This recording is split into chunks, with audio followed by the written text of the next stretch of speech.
John, it's good to see you again. Good to see you again, Drew. How long's it been? It's been almost 11 years. Wow. Yeah. Wow, that was like Actually, November? a little over 11 years. Yeah, December of 2003. Good grief. And we had the privilege to meet Mahashakri Sirindhorn, Princess Pratap. Yes. And who was with us? That day we had Gene Ponce, Ken Bauer, Pete Cabray, you and myself, and then we had Michael Weldon taking pictures for us. Yes, yeah. And from what I remember, we had a tent and it was set up and we had all these pictures on these boards of what Satyajit and Utapau looked like from 1968 to 1972. Right, and we gave her a book with many of those same pictures in it. Yeah. Right, yes. And do you remember the day before we had to practice and there was a gold throne and we were told stay 3 meters away from her and don't look directly in her eye? Yeah, I remember that, and I remember I violated looking at her and thought we were in trouble, but she was very gracious. Right, but the big part of it was the whole setting, and that was back before Central was built, and it was only Royal Garden. Royal Garden. We were right opposite Royal Garden. There were about 10,000 Thai people across the street. Sitting on all the steps. Yeah, watching, waiting for Mahashakri Sirindhorn, Princess Pratap, to come. And she had already been crowned as Crown Prince, Regent Princess. She had not, before, Thailand had not had a Regent crowned princess before. And later on, they even changed the constitution to allow succession of the throne to a queen or a princess to become a queen. I think the Thai people are very lucky to have her. Absolutely. Now, what I remember is we practiced her coming to the throne at the far, I guess it would be south side of where our booth was, and what happened was she ended up walking instead of coming in the caravan. She walked over from near where my shopping mall was with her entourage of about, what was it, 50 or 100 soldiers? I was going to say at least 50, and I wouldn't be surprised if there was 100 plus her military academy students. Right. Generals and admirals and everybody else. Yeah. And we, as General Kanit Permsub, the aide-de-camp to His Majesty the King, he walked up to me and he said, look, everything that we told you before, it's not going to happen. She's walking here now, so you just welcome her to the booth. You remember that? Yes. So we all crowded to the north end of this very large booth, and she came walking up. She had a camera around her neck, very similar to the photo you see of His Majesty the King. She had a pad of paper and a pen. You remember? Yes. Yeah. And the formality seemed to be gone a bit because we weren't doing what we'd been trained to do, right? It definitely was gone, and she enjoyed talking to us about what she enjoyed in the old day. The two main discussions I remember were her first trip to the ice cream factory. Yes. And then the little huts they used to have where her and her father would come up sometimes on a weekend and stay. I remember exactly the same. She said that the U.S. military had the first ice cream factory in maybe Southeast Asia, but certainly Thailand.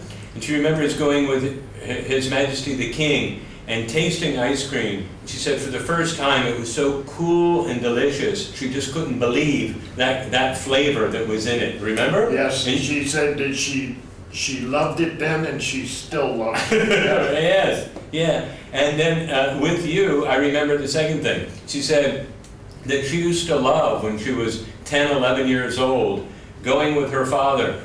Her father had a Cadillac convertible that was very similar to Elvis Presley's convertible, and she would get in the car with her father, His Majesty, and drive down to Pattaya, which was really old Naklua at the time, and it would only be the two of them. There was no entourage, there was no protection, there was just the two of them, and her father, His Majesty, had always thought it was so touching that even though he wanted to stay in a wooden hut, which they kind of lovingly called the Pratamak Palace back then, that they would put an air conditioner in it. Do you remember her talking about that? Yeah. And then he thought there was no need for it, but it was so nice that they thought to do it. But that was a fond memory for her, because she wanted us to know about it. Some of the guys didn't think the shacks were that good, and she said, my father, the king, liked to come down. It's true, it's true. So I think all of us, Pete, you, me, everybody who was, had the amazing honor of being able to meet her, walked away with a feeling that what a benevolent princess from such a benevolent king, and how blessed Thailand was to have such an incredible royal family being the role model for what it is to be a good Thai. I couldn't agree more. Okay. Yeah. I mean, she came across as one of the more soulful people I think I've ever talked to. She was very down to earth and related to us quite well. Yeah, my recollection was she was with us from 20 to 30 minutes. Is that At the way? least, Yeah, yeah. at least, yeah. Somebody told me 45 minutes. But Yeah, I think she talked to us for about 30 minutes. Yeah. The one general, I remember him telling me, you don't realize how lucky you are. Yes, in the warm up to it, we were supposed to welcome her. She would sit in the throne. I would introduce all of you. I would say what rank you were and what corps you were. You know, what service, what division of the U.S. military you were serving in, and what your contribution was for that unit. Whether it was building the Friendship Highway from Karat to Pattaya to Rayong, or building the hospitals, or the microwave TV channels that they use on 3, 5, 7, 9, 11, 13 today, where I worked on the Loran station, and she knew everything about the Loran station, yeah. That's amazing. And what were the Loran stations? Long range aids and navigation. It was kind of like GPS before there was GPS. We had 2 transmitters in Vietnam and 2 in Thailand. They could triangulate position. Interesting. And it's how we moved the Navy, or? The Navy and the aircraft.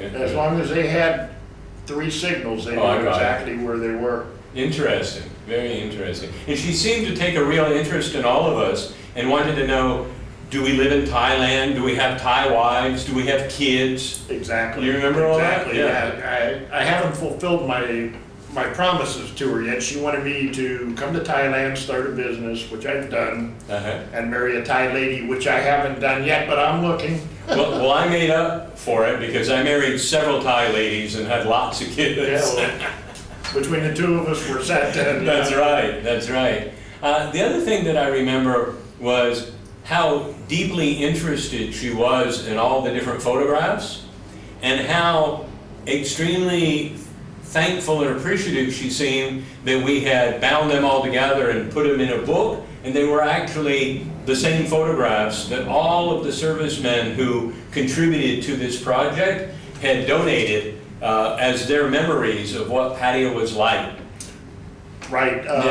Yeah, everybody thinks that Pattaya, you know, I read all these stories about Pattaya being a big town back then. Yeah. It was a small fishing village, yeah. Yeah, wasn't there like one tree near Walking Street? One tree near Walking Street, and I think maybe 2 hotels. Yes. And that was pretty much it, yeah. And the NCO, the club was the Yeah, down at the Dusit or the Dusit. the Dusit Hotel. There were only like 2 hotels. Yeah, right? there's the one almost in Naklua there where you turn at the Dolphin. Roundabout. Yeah. And then the other thing that I remember is we had all of these incredible photographs of Satahip and Utapao and old Pattaya, and she knew every location of where it was, like almost like a photographic memory, you know. I wouldn't be surprised if she has a photographic memory, because she seemed to be up on everything. Yes, and one of the things that I thought was interesting, you know, we're Americans. Everybody here involved in the project were Americans. when she spoke English, she spoke with an American accent. Yeah, perfect. Perfect. It wasn't English, it wasn't Australian, it was definitely an American accent. And I believe the reason she brought a lot of her students, she was teaching a course in the Vietnam War and Thailand's involvement at the time. That's right, which they, in political correctness, call the Cold War. Right. Right? Because they would never want to do anything against a neighbor. And they, very, very incredible, the contributions that she was aware of that were made to Thailand as a result of the U.S. coming in, not as a global power trying to overtake or try to order people around, but to try and be partners with Thailand. And that's why our militaries are still so strong and cohesive today, wouldn't you say? They still work today, yeah. Mm-hmm. Yes. I remember she was talking about the fact that, just the advent of having TV, was so incredible because, Cambodia, Laos, Myanmar, or Burma back then, Indonesia, the Philippines, nobody had TV. They had TV in Thailand, and then the military would airdrop TVs into South Vietnam to broadcast TV waves because the Viet Cong could not block the TV. They could block the other, is this right? They could block the other radio waves. But they couldn't block UV, VHF. They didn't have the capability. UHF, VHF, yeah. So it's pretty incredible. So what would you say your fondest memory was? I know what mine was. What was yours? I think just the fact that she talked with us, took the time to get to know each one of us a little bit. Yes. And then gave us a present. Yeah. I have to second that, and then say that she did everything she could to make us feel welcome when we felt like we were to be the host of her, although it's her country, right? But we felt like this project we were the host of, but she immediately became a part of it as well. Took away any nerves we might have had. Yeah. Well, John, after 11 years, we haven't seen each other the entire time.